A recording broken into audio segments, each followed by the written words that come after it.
Tourists a millennium ago wanted to see the sights, just like us, by Amira Bennison.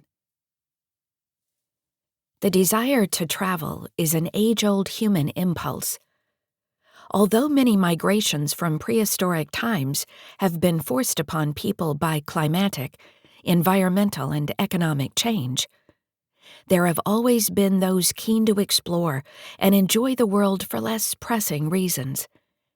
In medieval Europe, shopping, browsing, and enjoying the sometimes burlesque entertainments at a regional fair drew visitors from far and wide.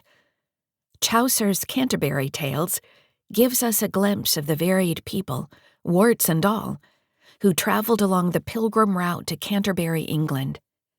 Others went further to Santiago de Compostela in northern Spain, or even to Jerusalem.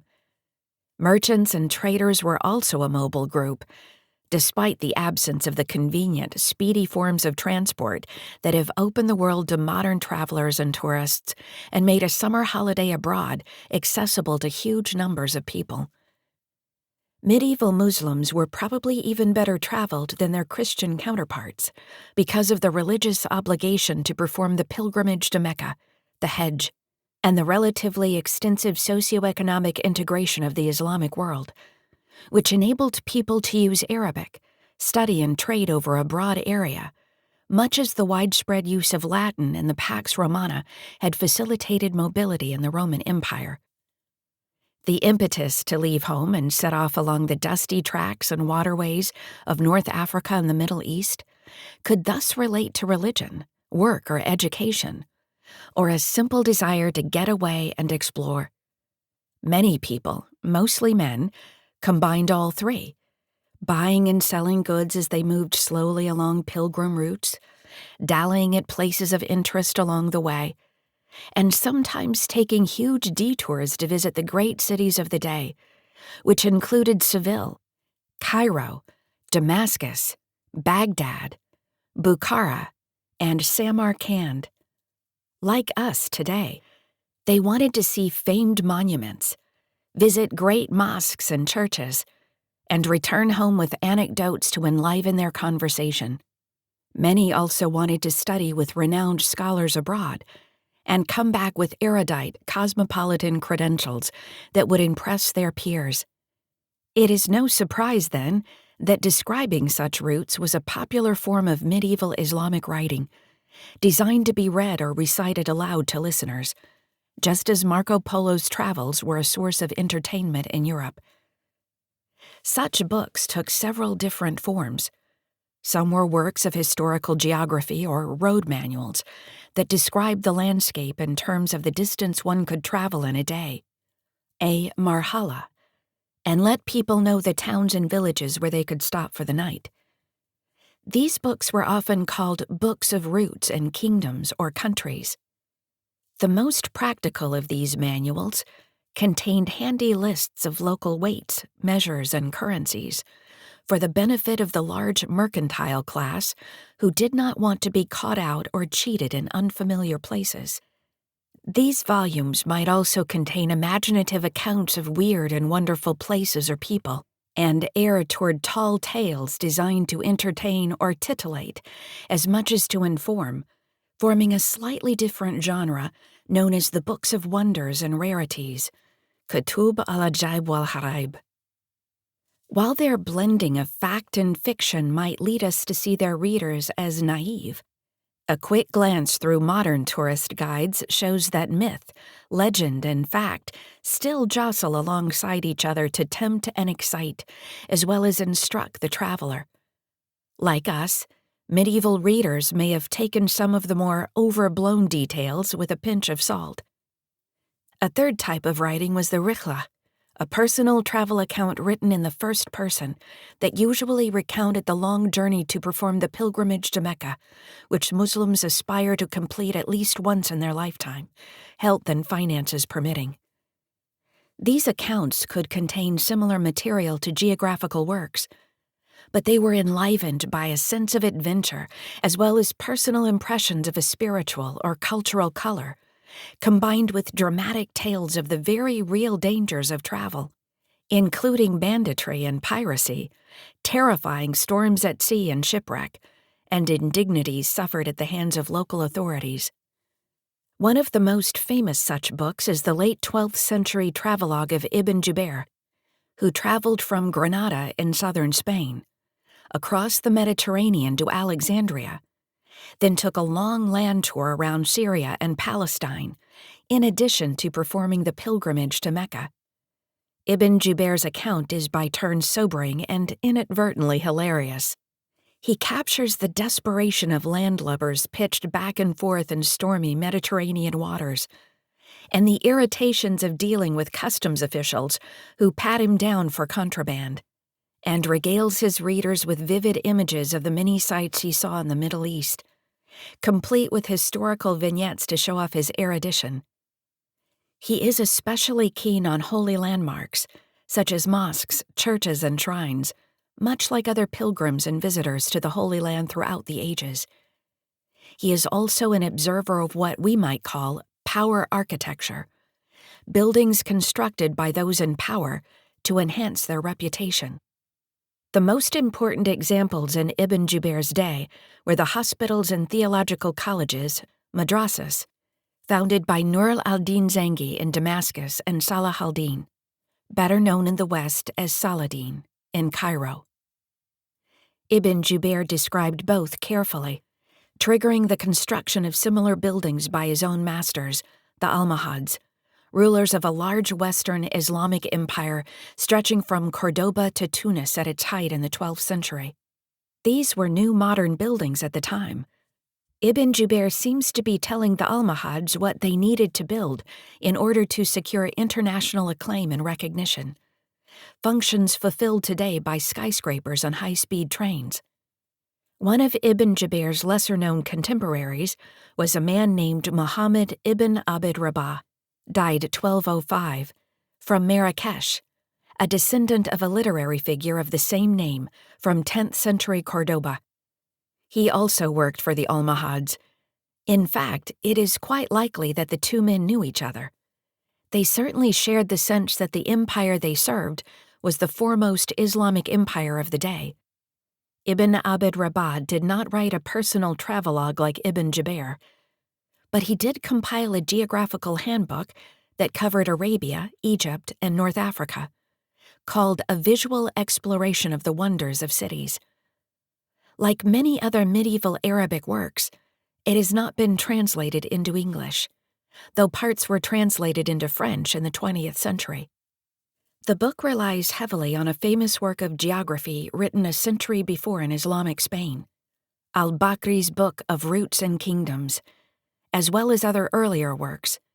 Ibn Abd Rabah can therefore be seen as a compiler, rather than an author per se, who added the finishing touches to the book, a process that treads close to what we would today call plagiarism. But it is his addition of Almohad-era information, suggesting personal observation of the places he describes from modern southern Spain to Tunisia, that adds immediacy and interest to his account. These details are in marked contrast to the material produced by al-Bakri, who worked from his study rather than traveling himself. What was Ibn Abd Rabah's objective in writing the book, and what kinds of things piqued his interest as he traveled across these lands? Writers in the 12th century faced the same pressure to make money from their work as authors today, and that entailed finding a patron, rather than a publisher, who would reward them for delivering the manuscript. Royal courts were the ideal place to deliver a clever, flattering poem or a longer prose work, in the hope that a ruler or wealthy courtier would offer money or other gifts for something that pleased them. Men like Ibn Abd Rabah did not always receive a steady salary, and when he put pen to paper, he dedicated his work to Abu Imran bin Abi Yahya bin Waqtin, an otherwise unknown Almohad personage who, the author tells us, especially enjoyed travel accounts as well as other academic works, in the hope that he would like it and remunerate him for writing it. Given the practical aspects of geography, the work may have been designed in part as a useful survey of the territories of the Almohad Empire, For the ruling class were often appointed to positions in corners of the empire far from home, and would benefit from a bit of background before taking up a post. In the case of another 12th century geographical work written by al-Idrisi for King Roger of Sicily, it has been suggested that it was an intelligence-gathering exercise, and this may also have been part of Ibn Abd Rabbah's remit. In his description of the picturesque city of Constantine in eastern Algeria, he refers obliquely to having a purpose or mission, gharad, alongside writing historical geography. However, we may also look in other directions for reasons why Ibn Abd Rabbah traveled across North Africa. A feature of travel and tourism in the heyday of the European Empire was competitive antiquarianism and collecting. If we look more closely at Ibn Abd Rabbah's book from this perspective, it opens an interesting lens on travel and travel writing in medieval Islamic North Africa. Modern European or Western tourism began as an exploration of the roots of Western civilization in the ruins of Greece and Rome, and wanderings in the Holy Land to identify the locations mentioned in the Bible, both of which were perceived as somehow belonging to Western civilization. Observation of classical ruins then fed into the construction of the grand imperial neoclassical structures that still grace many major Western cities. Modern tourists continue to be fascinated by the great classical sites, from the Colosseum in Rome to the Acropolis in Athens. When travel to North Africa was easier, the great Roman sites of Lepsis Magna in Libya, Carthage and El Jem in Tunisia, and Timgad in Algeria were also popular tourist attractions. Ibn Abd Rabbah shows a familiar sense of interest and amazement in the classical ruins, while also regarding the ancients as the ancestors of his own present.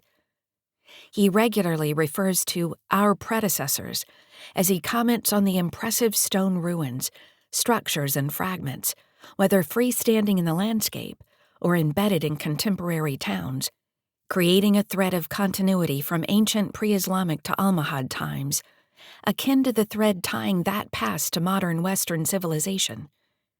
Ibn Abd Rabbah's masters, the Almohads, were great builders who expanded their capital, Marrakesh, founded a century before by the rival Almoravid dynasty, as well as Rabat, Seville, and numerous other towns. This involved the foundation of palaces, huge great mosques with hallmark Almohad tower minarets, buildings that are themselves now on the modern tourist trail, and extensive suburban estates centered on large reservoirs. The latter involved major hydraulic works, and it is likely that Ibn Abd Rabbah's sustained interest in the remnants of Roman waterworks, such as aqueducts and cisterns, reflected in part the considerable Almohad investment in hydraulic engineering.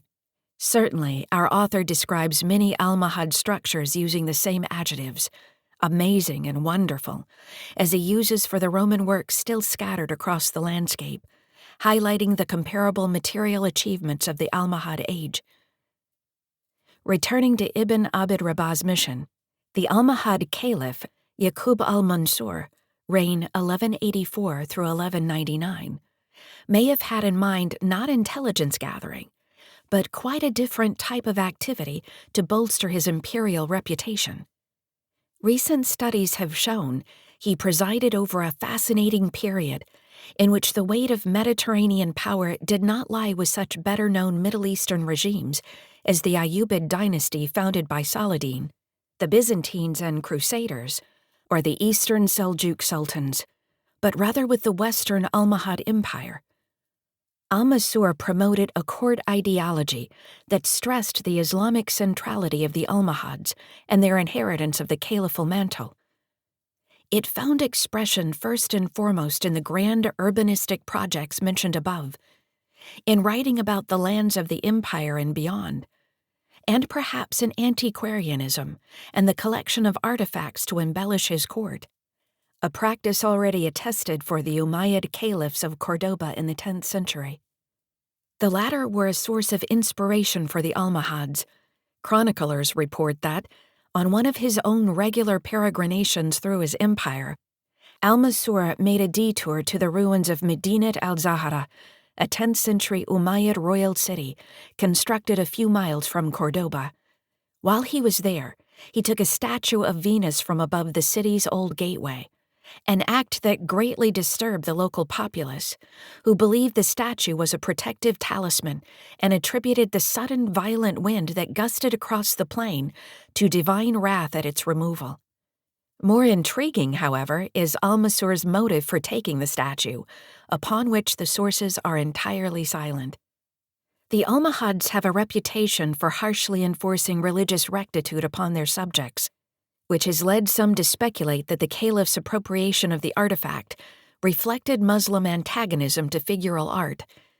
This is possible, but Muslim monarchs were not entirely averse to statues, and human figures appear in the paintings on the walls and ceilings of palaces, as well as on ceramic dishes, ivory caskets, and woven hangings. I would suggest that Al-Mansur was actually collecting a beautiful piece of antique art to display in one of his own palaces, following in the footsteps of his Umayyad forebears, the builders of the Medinat al-Zahra, as part of his broader ideological program. I like to think that this antiquarian impulse may also have lain behind the mission that Ibn Abd Rabah was on in Constantine, where he mentions rummaging around to find Roman ruins. The book has more to offer us, too. On rare occasions, Ibn Abd Rabah lightens its scholarly tone with asides that suddenly insert him into the narrative, hinting at experiences that have a startlingly modern feel. In writing of his hometown, Marrakesh, he describes the awe-inspiring royal estates and their massive reservoirs, adding that he and other young Almohad men used to have swimming races in them. While in Constantine, a city perching on a rocky outcrop surrounded on 3 sides by spectacular deep-cut ravines, he admires the Roman bridge and tells us what it felt like to stand on it. Where the river enters the ravine, anyone nearby can hear the mighty reverberation and the startling roar of its flow. Our forebears erected a mighty bridge across this ravine, 3 in fact, one upon another, suspended in the air near the top of the ravine, providing access to the city and connected to its gate. On the edge of the bridge, adjacent to the gate, they constructed an arched building which the inhabitants of the city called the Uber, meaning the dog star Sirius, because it appears to be suspended in the sky. If you are in the middle of this bridge, crossing to the other side, you think that you are flying in the air, and you see the waters of the mighty river in the depths of the deep ravine looking like a little brook. He also makes a comparison between Constantine's striking location and that of Ronda, a small town in modern Andalusia in Spain, which also perches above a ravine, showing his familiarity with both locations. He is, at his most obviously touristic, however, in a delightful passage about Carthage, whose Punic and Roman ruins all writers worth their salt had to mention. After carefully describing the so-called palaces and theater of Carthage, the endless arches and the masses of white marble in a section indebted to al-Bakri, he moves on to the cisterns and his own tour of them, led presumably by a local guide. Carthage contains many water cisterns. One set are called the cisterns of the demons, because whoever draws near hears an echoing from within, and people carefully weigh up whether to go in or not. Anyone who emboldens himself to enter knows he must be strong of heart. I entered during the daytime with friends and saw an awe-inspiring sight. Whoever utters the lowest word inside hears a mighty echo. But the most marvelous thing I saw was the water within, still there today, even though no rainwater can enter due to the precision of its roofing.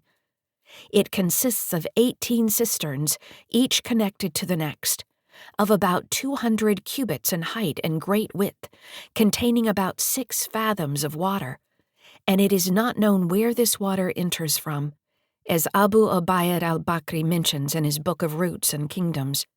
The most astounding thing in Carthage is the water in the cisterns of the demons, which are ageless.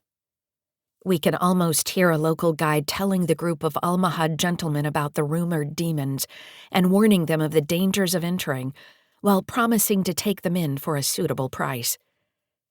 The encounter evokes a wry smile for those of us who have been entertained by similar tales both at home and abroad, as does Ibn Abd Rabah's thrill at entering the cisterns, tempered by his efforts to remain the educated commentator by providing some sober statistics and referring to al-Bakri, the respected geographer whose work is the starting point for his own description of Carthage. We know very little about Ibn Abd Rabah, beyond the few personal asides that he makes in his book. He mentions the year 1191, so he must have completed the work around that time or later, although a comment about an embassy from Saladin that occurred the following year may have been added by another hand. Did he give the book to Abu Imran? And was he pleased with it? Or did it not strike the right note or fulfill its purpose? The small number of manuscripts that have survived may indicate that this book did not circulate widely, although it is cited in a late 16th century account of an embassy to Ottoman Istanbul. Whatever its fate and that of its author, the work provides us a small window into the world of a 12th century traveler who used his personal experience to update the geographical work of al-Bakri and other earlier authors. It is clear that, unlike al-Bakri, Ibn Abd Rabah did not sit in his study in Marrakesh and depict a world described to him by others. On the contrary, in the course of his career with the Almohad caliphs, he trod many routes and visited several of the sites he describes from his home in modern Morocco to the Iberian Peninsula and across the eastern expanses of the Almohad Empire to modern Algeria, Constantine, and Tunisia, Carthage. Many men and some women traveled with the Almohad monarch, with Almohad princes and governors, and with the endlessly moving Almohad army. Ibn Abd Rabah's peripatetic life was not therefore unusual. On occasion, he may have been required to compose poetry to flatter and entertain the tired ruler. But in Constantine, he seems to have had another objective, either intelligence gathering or rooting out the treasures of the Roman past with a collector's eye on behalf of a monarch keen to associate his dynasty with the great achievements of the past, both Islamic and pre-Islamic, and to position the Almohad Empire as a worthy successor of Rome in particular. Although this remains speculation, antiquarian collecting was also a feature of much European travel in the Middle East, and further afield during the Imperial Age, as the now controversial collections of the British Museum and other national European museums show. On a more personal note, Ibn Abd Rabah also reveals a relish for travel that resonates strongly today. When he moves from the third to the first person, we suddenly see him standing on the bridge at Constantine, oohing and awing at the incredible drop and the roaring of the river below, wandering through dusty city streets, pointing out old stones of Roman provenance, and taking a boat tour of the cisterns of Carthage with his friends, amazed and thrilled by their huge, dark, cavernous interior, which locals tell them is haunted by demons. Suddenly, we understand this man who lived a millennium ago, and share in his enduringly human enjoyment of seeing new places, a pleasure that we relish all the more after 2 years in which we have been forced to be armchair travelers ourselves.